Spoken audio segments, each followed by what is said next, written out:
En amour, pourquoi est-ce que vous rencontrez continuellement des mauvaises personnes? Bonjour, vous me connaissez, je suis Germain Roncari, psychopraticien de vie sentimentale. J'accompagne toutes les personnes qui veulent être heureuses en amour, que vous soyez en couple ou que vous soyez seul en quête d'amour. Donc n'hésitez pas à prendre rendez-vous avec moi à distance de chez vous, par téléphone, par Skype, par WhatsApp. Je me ferai un plaisir de vous aider, de vous apporter les clés pour pouvoir évoluer sur votre chemin de vie sentimentale. Toutes les infos sur mon site germainroncari.com. Alors pourquoi est-ce que dans la vie, on rencontre continuellement des mauvaises personnes? Alors, commençons par poser, à présupposer, comme je dis, rencontrer des mauvaises personnes n'est pas un problème en soi.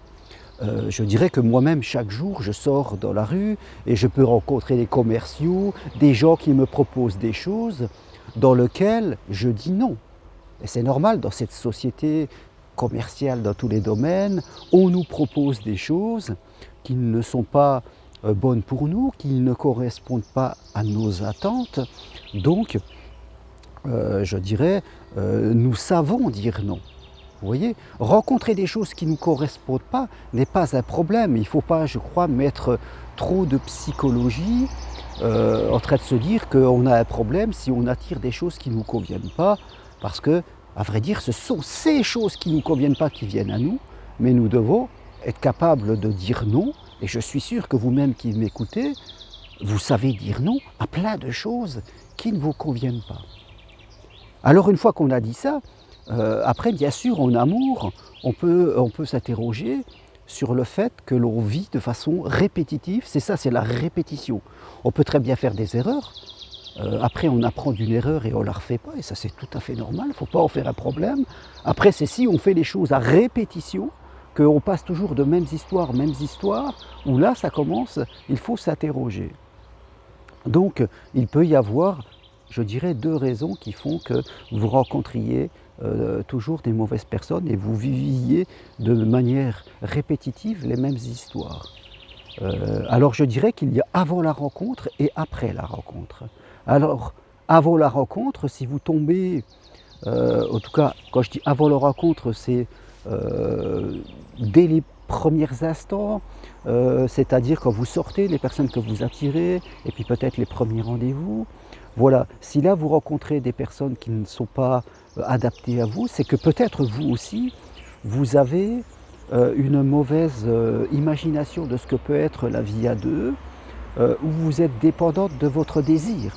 Ce que je vois souvent à ce moment-là, ce sont des personnes qui croient qu'il faut tomber amoureux, c'est-à-dire que il faut que l'on s'aime vraiment et après tout va se faire naturellement. Alors que dans la vie réelle, les choses ne se passent pas ainsi. Bien sûr, on peut tomber amoureux, on est attiré par quelqu'un, mais il faut en premier rencontrer quelqu'un qui a envie de s'engager et qui soit libre.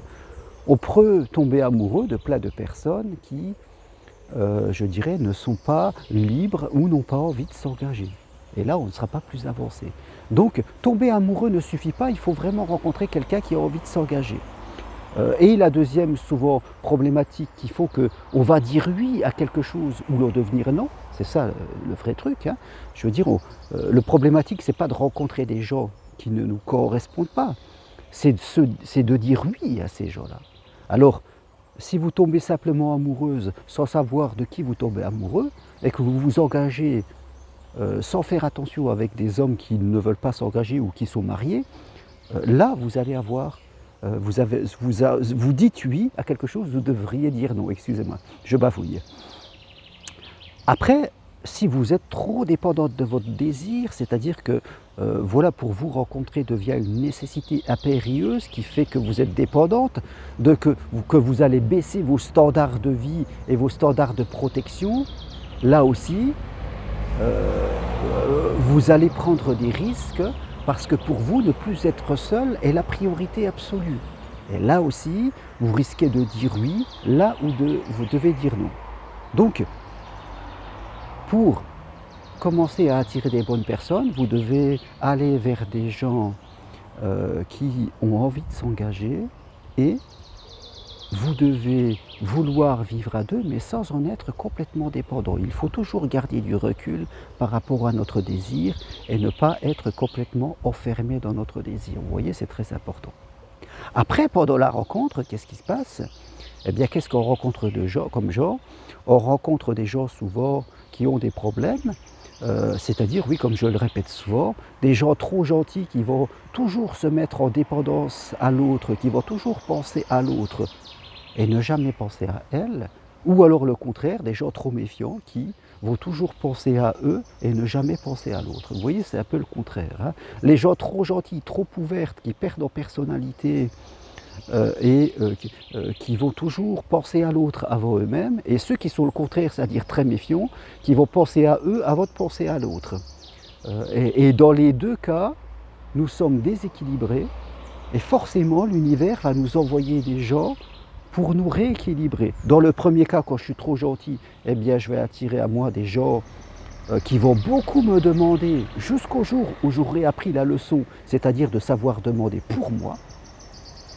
Et dans le cas contraire, si je suis quelqu'un qui pense qu'à moi et qui ne pense pas à l'autre, je vais attirer des gens qui ne vont pas me correspondre et qui, là, ne vont pas me donner exactement, ou alors vont trop me demander jusqu'au moment où j'arriverai moi aussi à poser des frontières et à penser à l'autre. Vous voyez, si je ne donne rien, l'autre va être continuellement en train de me demander aussi d'une certaine façon. Donc, à chaque fois, ce qu'il faut retenir pour vous, c'est que si vous rencontrez tout le temps des mauvaises personnes, soit c'est avant la rencontre, et là, vous êtes dépendant de votre désir, ou vous vous engagez avec des gens et vous n'avez pas fait attention de savoir s'ils veulent la même chose que vous, soit pendant la rencontre, et pendant que vous avez commencé à vivre l'histoire, eh bien vous avez des mauvais comportements, entre l'équilibre donner et recevoir, il y a quelque chose à revoir avec vous. C'est dans cet équilibre, parce que vivre à deux, c'est aussi un échange. Donc ça reste assez simple, il ne faut pas en faire un problème et croire que ça y est, c'est le passé et c'est moi qui ai un problème. Une fois qu'on a rééquilibré notre capacité à donner, à recevoir, à dire oui et à dire non de manière plus juste, là tout rentre dans l'ordre. Alors le pire, c'est toujours, comme je le dis, d'éviter et de ne pas progresser, de fermer la porte à l'amour, de tirer des conclusions hâtives et de dire que ça ne marche pas. Et là, bien sûr, vous allez continuellement rester seul ou continuellement attirer les mauvaises personnes parce que vous ne voulez pas apprendre de vos propres fragilités. Voilà ce que je voulais, en tout cas, partager avec vous aujourd'hui. Croyez toujours en l'amour, c'est important. L'amour, il y a la vie à deux, mais l'amour c'est plus large que ça. L'amour c'est notre relation avec les autres. Merci, à très bientôt et au revoir.